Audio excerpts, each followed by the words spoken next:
Peu d'animation, place Pourte en ce matin d'hiver. Si la population de Sartène a augmenté ces dernières années pour atteindre les 3750 habitants, ce sont surtout les hameaux et la périphérie qui y ont gagné. La redynamisation du cœur de ville est un enjeu majeur. La nouvelle équipe va devoir réaliser un plan local d'urbanisme. Pascal Chilighini, frère du défunt maire et l'actuel premier adjoint, issu de la droite et proche des nationalistes, il prône un développement urbanistique maîtrisé, centré sur la ville et ses alentours. Ce qu'il faut faire, c'est une constructibilité autour de certaines intramuros. Ailleurs, il sera difficile de le faire avec les lois que l'on connaît, littoral, montagne, Paduc et autres. Et quel est l'intérêt aujourd'hui de développer le littoral ? Alors, certes, il est peut-être possible d'aménager là où le littoral a été développé, comme à Titane, un petit peu d'aménagement, mais pour les services publics, pour le port ou l'abri côtier, il serait sûrement intéressant de pouvoir faire un parking aussi là-bas, mais je ne suis pas un partisan du développement du littoral. De Rocapine à Campo Moro, en passant par Tizzano, il y a 33 km de côte. Les appétits sont forts. En 20 ans, une vingtaine d'assassinats et de tentatives ont été commis dans la commune et ses alentours. Le gain, associé au permis de construire, a alimenté cette guerre des clans. Paul Félix Benedetti, à la tête d'une union entre la gauche et les nationalistes, plaide pour une approche visant à apaiser les conflits. Il y a eu des enjeux qui ont conduit à des affrontements mortels. Moi, je pense que le seul moyen de régler, d'amener la paix, c'est de supprimer les logiques d'enjeux, des enjeux, je dirais, non rationnels, les enjeux de la cupidité, et de faire que Sartène soit une ville heureuse, avec un PLU qui permette à chacun d'avoir sa part de soleil et qu'on ne soit pas sur des interdits, mais qu'on soit sur une logique globale de préservation, d'harmonie, de mieux vivre. En l'absence de PLU, c'est le RNU, Règlement national d'urbanisme, qui s'applique. C'est donc la préfecture qui décide de la constructibilité. Christophe Mondoloni nous emmène dans la vallée de l'Ortolo, qu'il érige en modèle, avec des exploitations agricoles de qualité et un tourisme choisi garant d'une rentabilité économique. Le candidat libéral est favorable à la concertation.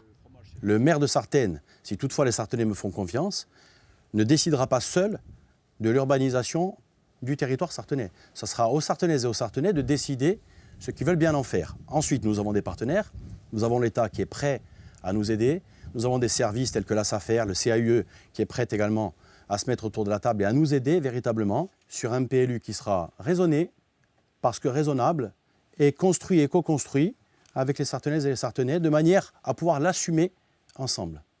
Ludovic Cerlini, qui a fait alliance avec Elisabeth de Lesquen, la fille du maire décédé Paul Chilighini, vante lui aussi la concertation. Sa vision, permettre aux habitants de se loger. Elle s'étudiera au cas par cas avec tout le monde autour de la table. C'est-à-dire que si quelqu'un demain veut construire sa résidence principale dans un endroit précis qui est proche du littoral, ça pourra être étudié comme tout autre projet. Mais ça se fera en concertation avec l'ensemble des acteurs. Rien ne sera imposé et rien ne sera fait à l'emporte-pièce. En centre-ville, les commerces sont à la peine. Le manque de places de stationnement est un fléau. Plusieurs terrains pourraient être utilisés. Chacun a sa stratégie pour tenter de convaincre les propriétaires de céder du foncier ou pour transformer l'existant. Tous les candidats réfléchissent à un nouveau sens de circulation avec des zones piétonnes. Les projets se ressemblent. Nous devrons effectuer des travaux rapides pour permettre à celles et ceux qui nous visitent, mais également aux Sartenais, d'avoir des poches de stationnement, 20 places, 30 places, 60 places, très rapides parce que peu coûteux. Partir dans un projet de parking aérien ou bien souterrain serait pharaonique. Ce qui est surtout important, c'est de mettre en place une navette qui fait du transport en commun électrique, en récupérant des fonds verts, ce qui est tout à fait possible, pour pouvoir transporter les gens, y compris sur les hameaux de Tizane et même de Serrage. Il faut qu'il y ait un vrai service public gratuit pour les jeunes, gratuit pour les personnes âgées. Dans un contexte de baisse des moyens pour les services publics, la cité administrative est en souffrance. Si les fonds manquent, les idées, elles, sont nombreuses. Nous voulons doter la municipalité d'une nouvelle mairie dans les locaux de l'ancien tribunal, créer une crèche qui viendrait proposer 30 berceaux supplémentaires en complément du travail exemplaire réalisé par la crèche associative existante, réhabiliter la maternelle, créer une maison également pour les seniors, créer un nouveau pôle de vie dans ce quartier et le connecter au centre ancien. On doit avoir le maintien de la totalité des services publics qui étaient antérieurement implantés.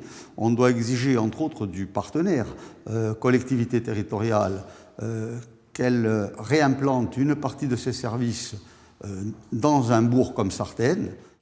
Politiquement, les lignes bougent. La domination de la gauche, notamment incarnée par Dominique Bocchini, s'est achevée en 2001. Par la suite, l'alliance entre la droite et les nationalistes s'est révélée instable. De 2014 à 2026, la droite seule a gouverné. Elle est aujourd'hui divisée.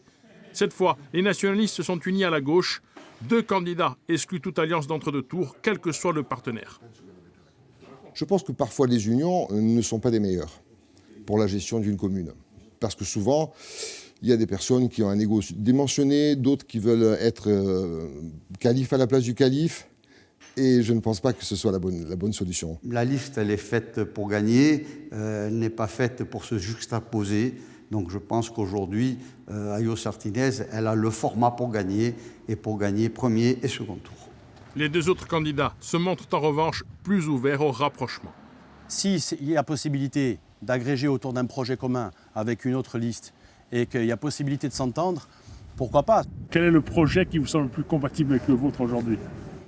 Je me réserve la possibilité de discuter avec les 3 autres candidats au soir du premier tour. Signe d'un fort intérêt, à Sartène, la participation aux scrutins municipaux oscille entre 70 et 90%. Les vainqueurs auront un mandat pour tenter de ne pas décevoir.